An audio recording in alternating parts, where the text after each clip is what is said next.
Hey guys, welcome back to my YouTube channel. ನಾನಿವತ್ತು ಅವಲಕ್ಕಿ ಚಿತ್ರಾನ್ನ ಮಾಡಿದ್ದೀನಿ. ಮಕ್ಕಳ ಲಂಚ್ ಬಾಕ್ಸ್ಗೆ ಏನಾದರೂ ಈಸಿಯಾಗಿ ಮಾಡ್ಕೊಂಡು ಕೊಡಬೇಕಂದ್ರೆ ಈ ಒಂದು ರೆಸಿಪಿನ ಟ್ರೈ ಮಾಡಿ. ತುಂಬಾ ಟೇಸ್ಟಿಯಾಗಿ ಬರುತ್ತೆ. ಈಗ ಹೇಗೆ ಮಾಡೋದು ನೋಡ್ಕೊಂಬರೋಣ ಬನ್ನಿ. ಮೊದಲಿಗೆ ಇಲ್ಲಿ ನಾನು ಈ ಒಂದು ಗ್ಲಾಸಲ್ಲಿ ಅವಲಕ್ಕಿನ ತಗೊಂಡಿದ್ದೀನಿ. ಈಗ ಇದಕ್ಕೆ ನೀರನ್ನು ಹಾಕ್ಕೊಂಡು 2-3 ಕಿತ ಚೆನ್ನಾಗಿ ವಾಶ್ ಮಾಡ್ಕೊಳ್ಳಿ. ಇದರಲ್ಲಿ ತುಂಬಾ ಟೇಸ್ಟ್ ಇರುತ್ತೆ ನೋಡಿ. ವಾಶ್ ಮಾಡಿದ್ಮೇಲೆ ಒಂದು ಜಾಲರದಲ್ಲಿ ನೀರೆಲ್ಲ ಬಗ್ಸಾಕ್ಬಿಡಿ. ಈಗ ಒಂದು ಪ್ಯಾನ್ನ ತಗೊಂಡು ಪ್ಯಾನ್ಗೆ 3 ಟೇಬಲ್ ಸ್ಪೂನ್ ಆಯಿಲ್, ಎಣ್ಣೆ ಕಾದಿದ ನಂತರ ಸಾಸಿವೆ ಹಾಗೆ ಕರಿಬೇವಿನ ಸೊಪ್ಪು, ಖಾರ ನೋಡಿಕೊಂಡು ಹಸಿಮೆಣಸಿನ್ಕಾಯಿನ ಹಾಕೊಳ್ಳಿ. ಈಗ ಇದನ್ನು ಫ್ರೈ ಮಾಡ್ಕೊಂಡಿದ್ದಾದಮೇಲೆ 1 ಟೇಬಲ್ ಸ್ಪೂನ್ ಕಡಲೆಬೇಳೆ, 1 ಟೇಬಲ್ ಸ್ಪೂನ್ ಉದ್ದಿನ ಬೇಳೆ ಹಾಗೆ 10-12 ಕಡಲೆ ಬೀಜನೂ ಹಾಕ್ಕೊಂಡು ಫ್ರೈ ಮಾಡ್ಕೊಳ್ಳಿ.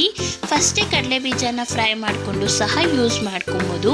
ಈಗ ನೋಡಿ ಚೆನ್ನಾಗಿ ಫ್ರೈ ಆಗಿದ್ದಾದಮೇಲೆ 5 ಮೀಡಿಯಮ್ ಸೈಜಿಂದು ಉದ್ದ ಕಟ್ ಮಾಡ್ಕೊಂಡಿರೋ ಈರುಳ್ಳಿನೂ ಹಾಕ್ಕೊಂಡು ಇದನ್ನು ಸಹ ಚೆನ್ನಾಗಿ ಫ್ರೈ ಮಾಡ್ಕೊಳ್ಳಿ. ನೋಡಿ, ಈ ರೀತಿ ಫ್ರೈ ಆಗಿದ್ರೆ ಸಾಕು. ಈರುಳ್ಳಿ ಎಲ್ಲ ಚೆನ್ನಾಗಿ ಫ್ರೈ ಆಗಿದೆ. ಈಗ ಇದಕ್ಕೆ 5-6 ಗೋಡಂಬಿನೂ ಸೇರಿಸ್ಕೊಳ್ಳಿ. ಗೋಡಂಬಿ ಹಾಕೋದ್ರಿಂದ ಮಕ್ಕಳಿಗೆಲ್ಲ ತುಂಬ ಇಷ್ಟ ಆಗುತ್ತೆ. ಈಗ ನೋಡಿ ಫ್ರೈ ಆಗಿದೆ. ಈಗ ಇದಕ್ಕೆ ರುಚಿಗೆ ತಕ್ಕಷ್ಟು ಉಪ್ಪು ಹಾಗೆ ಅರಿಶಿನ ಪೌಡರ್ 1 ಟೇಬಲ್ ಸ್ಪೂನ್ ಖಾರದ ಪೌಡರ್ನು ಹಾಕ್ಕೊಂಡು ಮಿಕ್ಸ್ ಮಾಡ್ಕೊಳ್ಳಿ.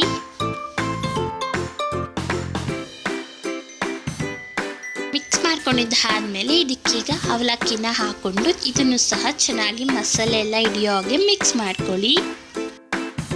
ನೋಡಿ, ಈ ಥರ ಮಿಕ್ಸ್ ಆದಮೇಲೆ ಸಣ್ಣದಾಗಿ ಹಚ್ಚಿಟ್ಕೊಂಡಿರುವಂಥ ಕೊತ್ತಂಬರಿ ಸೊಪ್ಪನ್ನು ಉದುರಿಸ್ಕೊಂಡು ಇದನ್ನು ಸಹ ಮಿಕ್ಸ್ ಮಾಡಿಕೊಂಡ್ರೆ ಒಳ್ಳೆ ಟೇಸ್ಟಿಯಾದ ಅವಲಕ್ಕಿ ಚಿತ್ರಾನ್ನ ರೆಡಿ. ಎಷ್ಟು ಸಿಂಪಲ್ಲಾಗಿ ಮಾಡ್ಬೋದು ಅಲ್ವಾ ಗೈಸ್. ಈಗ ಬೆಳಗ್ಗೆ ಹೊತ್ತು ಎಲ್ಲಾದರೂ ಹೊರಗಡೆ ಹೋಗಬೇಕು ಅಂದ್ರೂ ಸಹ ಈ ಒಂದು ಸಿಂಪಲ್ ಬ್ರೇಕ್ಫಾಸ್ಟ್ ಮಾಡಿಕೊಂಡ್ರೆ ನಮಗೆ ಟೈಮ್ ಕೂಡ ಸೇವ್ ಆಗುತ್ತೆ.